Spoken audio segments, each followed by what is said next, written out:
से बात करते हैं मिस हुमैरा अस्कर की, जो कि पाकिस्तान की एंटरटेनमेंट इंडस्ट्री से जिनका ताल्लुक रहा। हुँ। उनकी इन्वेस्टिगेशन चल रही है। मज़ीद तफ़सीलात आप क्या शेयर करना चाहेंगे? कुछ हमारे साथ भी हैं मौजूद। अब उनकी फैमिली ने आके कुछ बयानात दिए हैं और जो-जो बातें थी सोशल मीडिया पे, जो टॉक्सिक किस्म के स्टेटमेंट्स पास किए जा रही थी, उनको उन्होंने स्नब किया है। एक शट अप कॉल दी है फैमिली ने फ्रंट पर आकर। लेकिन आप क्या कहना चाहेंगे? देखिए, अब उसके भाई ने वही बातें की हैं जो मैं बहुत दिन से कर रहा हूँ, जो मैं पहले दिन से कर रहा हूँ। Now he is suspecting murder. तो ये उसको पहले क्यों नहीं ख़्याल आया? और ये उसको पहले क्यों नहीं होश आया? कम से कम पुलिस में रिपोर्ट तो कर दे, अपने नाम से एफआईआर तो कर दे, अपने बाप के नाम से तो कर दे एक एफआईआर। ज़िमनी तो अपने नाम से करा दे कम से कम, और कराची जाके बैठे ज़रा 4 दिन, ताकि पुलिस से तफ्तीश हो सके और सब कुछ हो सके। अब उन्होंने कहना शुरू कर दिया कि जी उसका दरवाज़ा अंदर से खुला हुआ था। अब उन्होंने कहना शुरू कर दिया कि मालिक मकान को शामिल तफ्तीश करें। अब उन्होंने कहा है कि जी जो आखिरी उसने ड्रामा-श्रामा जिनके साथ किया है, उन एक्टर्स को शामिल तफ्तीश करें। तो सबको करें, तो मेरे ख़्याल में उसके भाई को भी शामिल तफ्तीश होना चाहिए, जिसने उसको घर से निकाला था, जिसने उसको जायदाद के हक से महरूम किया था, जिसने अपनी भाभी को भी धक्के दे के निकाला था और उसकी वीडियो भी सामने आ गई। हुँ, मैं पहले दिन से आपको बता रहा हूँ, ये फैमिली जो है ना बज़ाते खुद, ये मुझे सही नहीं लग रहे।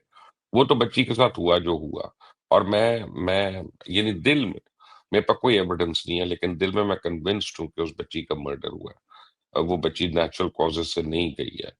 अम, और मैं ये समझता हूँ कि जो सोशल एलियनेशन है प प घर वालों की और पेरेंट्स की, ये एक बहुत बड़ा रिस्पॉन्सिबल फैक्टर है towards pushing her into that misery and miserable life.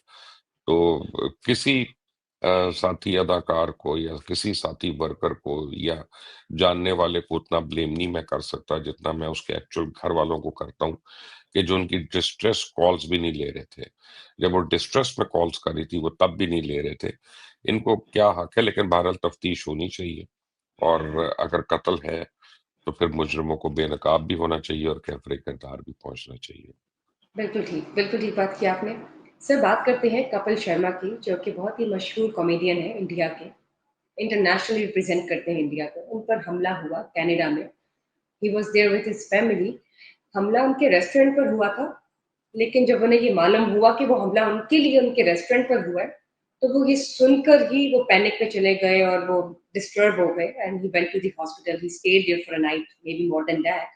लेकिन आप क्या कहना चाहेंगे कि ये जो हमला हुआ कपिल शर्मा पर, अब वो जो पैनिक स्टेटमेंट है, जो उनके बयानात आ रहे हैं, व्हाट वुड यू से?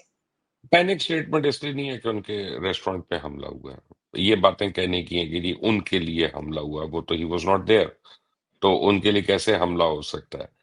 असल बात जो है, पैनिक स्टेटमेंट इसलिए है कि पहले उनका ख़्याल था कि कोई रैंडम गैंगस्टर हैं जिन्होंने को भत्ता-वत्ता लेना था या हफ्ता लेना था और उनको नहीं मिले, और उन्होंने आके उनके ऊपर अटैक कर दिया। फिर गवर्नमेंट जो थी वो ये कह रही थी कि जी खालिस्तान तहरीक वाले जो है ना, ये हुँ, उन्होंने हुँ। किया है इनके ऊपर। अच्छा, उनका तुक नहीं बनता था, उनको they have no reason. Kapil Sharma एक पंजाबी है, एंड पंजाब से उनका ताल्लुक है। खालिस्तान के लोगों के ऊपर उन्होंने कभी कोई स्टेटमेंट नहीं दी है, ना नेगेटिव ना पॉजिटिव, तो देयर इज़ नो रीज़न कि वो उसके ऊपर they would take on him और पिक ऑन हिम। ये बेसिकली उसको अब रियलाइज़ हुआ है कि ये करवाया रॉ ने है, और ये करवाया जो है वो जो रॉ का नया हेड आया है पुलिस से, उसने करवाया है। ये पहले कनाडा में भी पोस्टेड था, और वहाँ पे खालसा रहनुमाओं को इसने बहुत टारगेट किया, और वो निज्जर के मर्डर में भी इसका हाथ था।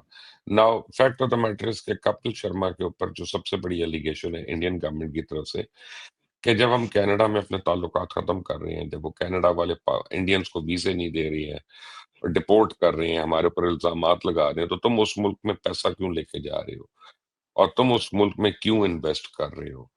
तो ये कपिल शर्मा को सजा जो है ये रॉ दे रहा है, ये इंडियन गवर्नमेंट दे रही है। अब जब उसको रियलाइज हुआ ये बात कि यार ये वाकई है, तो अब गवर्नमेंट मेरे पीछे है, तो वो उसको पैनिक अटैक हुआ है, वो उसको डिप्रेशन हुई है, और उसी वजह से वो रात अस्पताल में रहा। उसको कहें जितनी जल्दी हो सकता है ना, गिव हिम अ मैसेज कि आपकी तो नई मनीष साहब की उससे वाकफियत भी है, तो उसको कहें कि जल्दी से निकल जाओ तुम इंडिया से, सब कुछ छोड़-छाड़ के। अगर तुम ज़िंदा रहना चाहते हो, क्योंकि मोदी सरकार अब तुम्हारे पीछे पड़ गई है, और मैं पहले बता रहा हूँ, कपिल शर्मा अगर मारा जाता है, तो उसके पीछे मोदी होगा, कोई और नहीं होगा। ठीक हो गया।